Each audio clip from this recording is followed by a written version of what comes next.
Hi guys! For today's video, gagawa po tayo ng cabbage salad. Mayroon po akong green cabbage and purple and apple. Ayan, slice po natin yung green cabbage. Ayan. Less than of 1/4 lang po yung ginamit ko dahil 3 person lang po kami kakain. Super tamis pala siya guys. Super kasarap, crunchy at nang ma-yamis. Ayan, yan po yung purple. Ayan. Shredded slice lang po natin siya. Ayan, medyo malaki na nga po yung pag-slice ko dyan dahil first time pa yung paggawa. Pero, next time natin gagawin ay mas thinner pa dyan.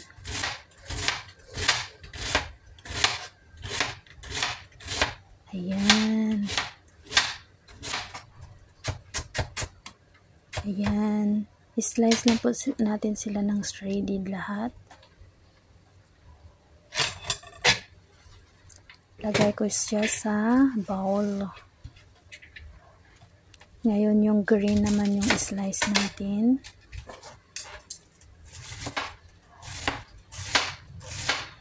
Pwede nyo pa siya liitan kung gusto nyo ng maliit. Pagtansyahin nyo kung ano yung gusto nyong slice. So, ito po yung naisip ko na slice.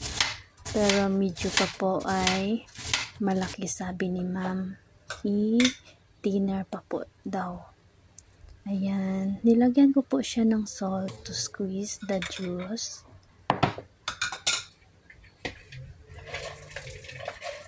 Ayan.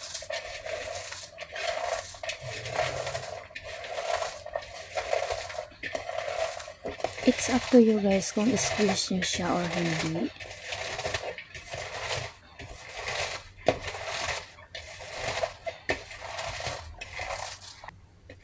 Ayan. Ini-squeeze ko na po siya dyan at saka piniga.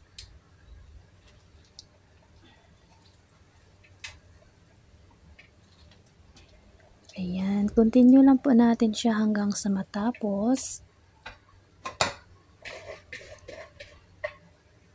Yan yung ating proseso.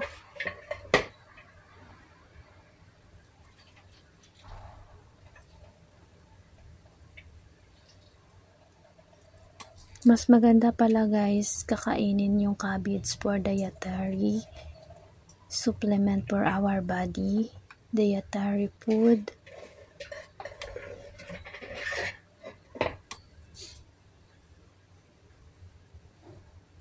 Yan, hinugasan ko po dahil purple po yung tubig niya, yung juice.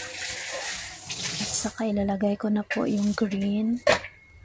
Saka lagyan ko ulit ng asin. This is optional only.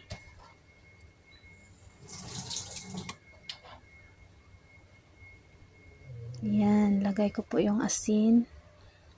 Hindi ko na po siya hinugasan guys dahil ayaw ko po magtubig na po siya mamaya.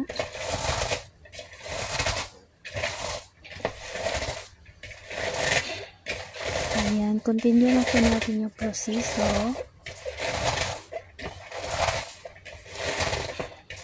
Ayan.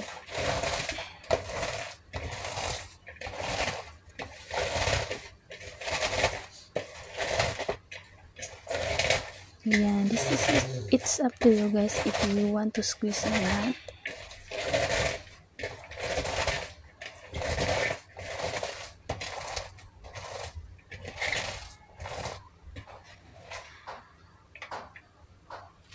Ayan, squeeze na po natin yung juice niya.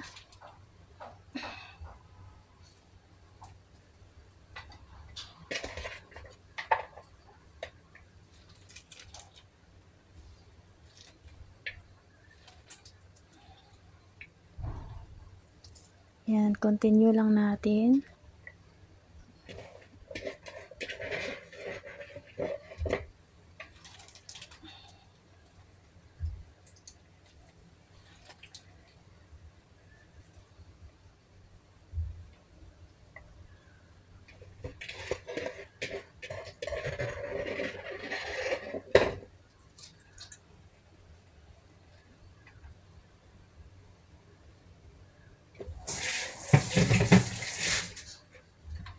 Ayan, ito na po yung ating cabbage, purple and green color.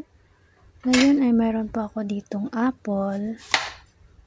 Ayan, islice ko din po siya ng shredded or ng stripe. Straight. Ayan.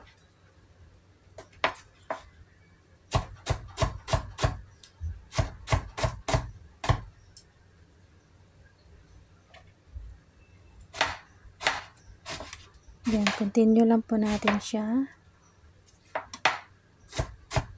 hanggang sa matapos nating i-cut. Yan.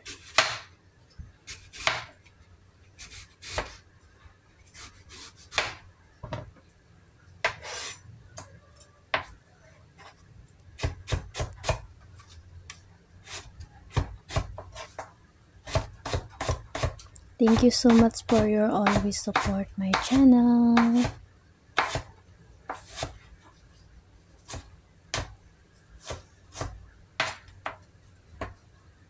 Ayan, na-slice ko na po siya.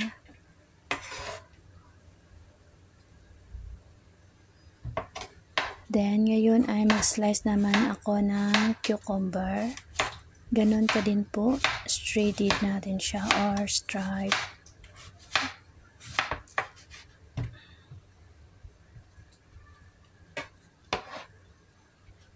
Kayo na po magtansya kung gaano kadami yung gagawin nyo.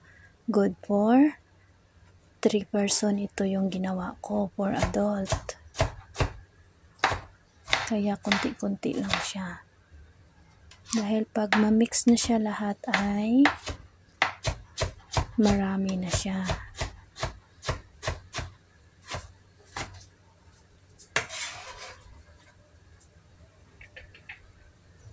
Ayan, kung napapansin nyo dyan ay hindi ko po yan siya hinalo. Pinagtapat-tapat ko lang po sila para makita po ng makakain kung ano yung in-slice ko. Sila na po yung kukuha at ilalagay sa pinggan nila or sa plate and then imimix nila. Ayan, nag-slice na din po ako ng shredded na capsicum. Niliit ko din na po.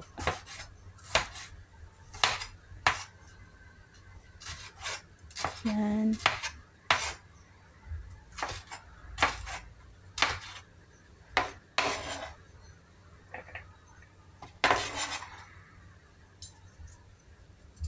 Nagbalat na din po ako ng onion.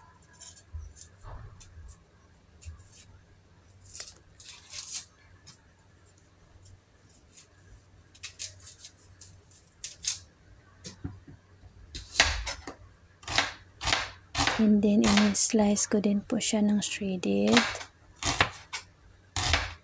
Para equal po yung pagka-slice ko at saka ng shape nila.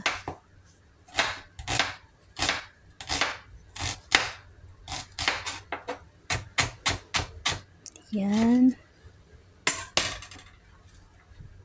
Ilagay ko din po sa gitna. Ayan na po siya. Ganyan na lang po siya para makita po nila kung ano po yung hiniwa-hiwa ko na for dietary salad. Yan. Nag-squeeze po ako ng lemon para hindi po mag-black yung ating apple. And then, naglagay na din po ako ng olive oil. Medyo ma-salty na. Ayan, ma-salty and then sweet po yung ating salad with sour ng dahil sa lemon. Thank you for your watching. See you my next video guys and see you around. Bye. Always take care everyone.